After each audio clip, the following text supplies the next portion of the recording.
Sa gubat, maririnig ang kanilang awit na parang may nais ipahiwatig. Pero kailangan daw ng pasensya para makita ang mga kamangha-manghang gawi sa wild.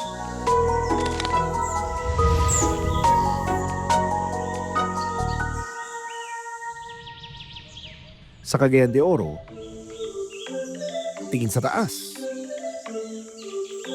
May isang ibon na zoom. Gamit ang kanyang matatalas na tuka, walang kawala ang butiki. Sold na agad ito sa kanyang almusal.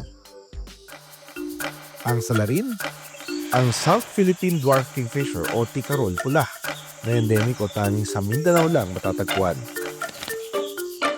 Dito sa Mapawan Nature Park sa Cagayan de Oro, dito daw makikita yung isa sa pinakamaliit na kingfisher sa buong Pilipinas. Mating season daw sa panahong ito ng mga January, February. Ito ang aking unang beses na makakita ng mga tikarol pula o South Philippine Dwarf Kingfisher. Isa pang distinct na karakteristik nito, aside from being the smallest, meron siyang matingkad na kulay pula. Parang orange-red yung kulay niya, so very fiery yung itsura. And kapag nasama siya dito sa green plumage, makikita mo talagang lutang na lutang yung kulay niya. First time ko makakakita ng ibon na ganito, no?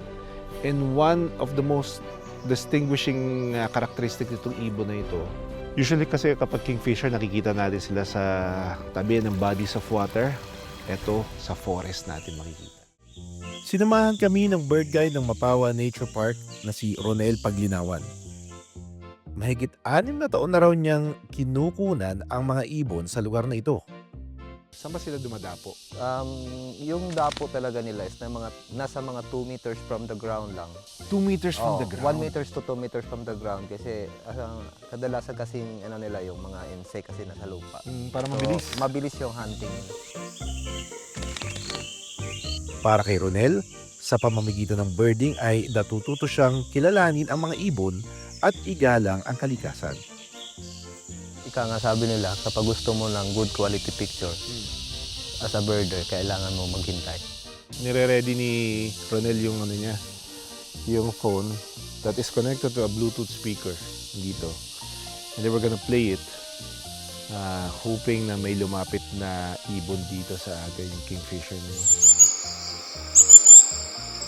For us, parang pare-pareho lang ang tunog. Iba-ibang ibon na po yung nakano. Hindi natin So, na-isolate kung sino siya. So kapag nag-play ka ng call, hindi lang isang ibon yung lalapit, kundi hindi lang yung main target mo yung lalapit, pati yung nasa background ko, lalapit na sila. Makalipas ang mahigit 3 oras na aming paghihintay, Ayun, may naririnig na akong sumasagot. No? Yun o. May mga sumasagot na ibon din sa paligid. Yun. Nakakatawa, oh. Kinikilabutan ako bigla. Okay sir, kita ko na sir. Kita mo na. Oo. Galing. 2 meters from my light sir. Okay. 2 meters, 12 o'clock. Okay. 12 o'clock. 12 o'clock. Okay, pwede na silipin doon sa camera sir. Ayun nga, kulay pula. Tapos may mga dots ng sa ulo niya. Kulay orange yung beak. Naka-steady lang siya. Yun. So meron siya parang mga tingin-tingin siya, hinahanap niya siguro yung tunog na pinay natin kanina. No? Ito yung mga black eyes with dots on the head. Oops! Umalis siya agad, lumipad. Either hinahanap nito, kasi nakikita ko yung mata niya, patingin-tingin sa ground eh. Either hinahanap nito yung sound na pinroduce natin, or nakakita ng pagkain. isang babaeng tikarol pula sa sanga na palihim na lumilingon sa paligid ang nakita namin.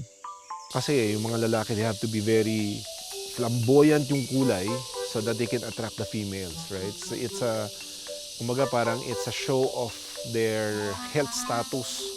Kung matingkad yung mga kulay nila, parang mas malakas sila. Kadalasang may 4 na daliri sa paa ang kingfisher.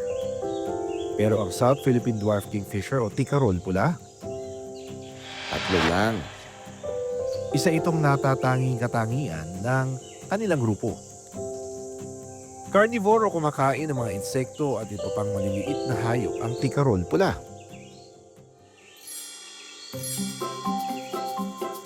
Isa ang Mapawa Nature Reserve sa sikat na birding spot sa Cagayan de Oro. Ito na lang ang natitirang kagubatan sa Cagayan de Oro. Kaya ito ang nagsisilbing feeding ground ng mga ibon. Dito naninirahan ang iba't ibang uri ng mga ibon gaya ng mga guayabero. Ang mga guayabero ay kabilang sa pamilya ng mga parot o loro na naninirahan sa kagubatan. Isang ibon o endemic sa Pilipinas. Ang pangalan nitong guayabero ay hango sa paborito nitong prutas, ang bayabas o guava. Dahil sa kanyang berdeng kulay, madali rin itong nakakapagtago sa mga dahon ng puno. Pero ang guayabero na ito, bunga ng chiko naman ang minumukbang. Nang maubos ang prutas, nahulog ang buto nito sa lupa. Sa ganitong paraan, likas na napaparami ng mga guayabero ang puno sa gubat.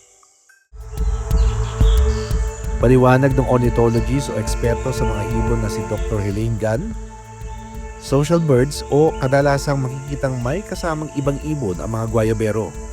Itong guayabero ay very chunky na ibon. Maliit lang siya at medyo mataba. Pero yung mga parrots kasi o yung mga guayabero ay mga social animals. So not necessarily na kapares niya na yung kasama niya. Minsan pwedeng kapamilya o minsan ibang guayabero lamang dun sa lugar na yon.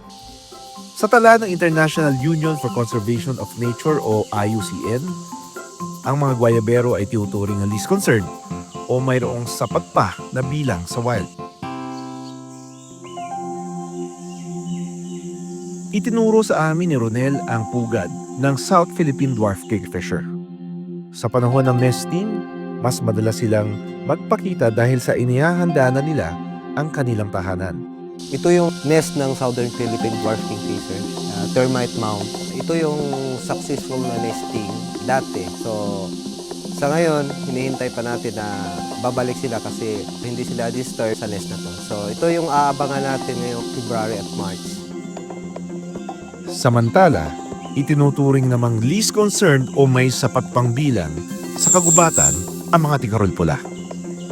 Pero tinatayang hindi lalampas sa 10,000 na lang ang natitirang bilang nito sa wild.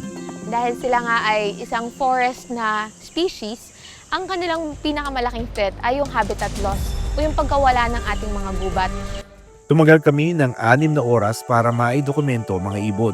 Ganun katagal ang birding. Hindi lang siya basta-basta. Kailangan mong magtiyaga. Ang mga birder gaya ni Ronel ay parang detective sa kagubatan. Bawat huni nila ay nagsisilbing clue. At kapag nagpakita ang ibon, sulit ang iyong paghihintay. It's a very passionate hobby and the right attitude, of course. Otherwise, pag nainip ka na 1-2 oras, baka umayo ka na, magiya ka na umuwi. Sayang ng lahat. So, it's just a matter of perspective. Ang nakakaaliw na pag-aantay sa mga ibon, kailangan ng pasensya para unti-unting masilayan ang napakaganda nitong itsura at pag-uugali. Maraming salamat sa panonood ng Born to be Wild. Para sa iba pang kwento tungkol sa ating kalikasan, mag-subscribe na sa GMA Public Affairs YouTube channel.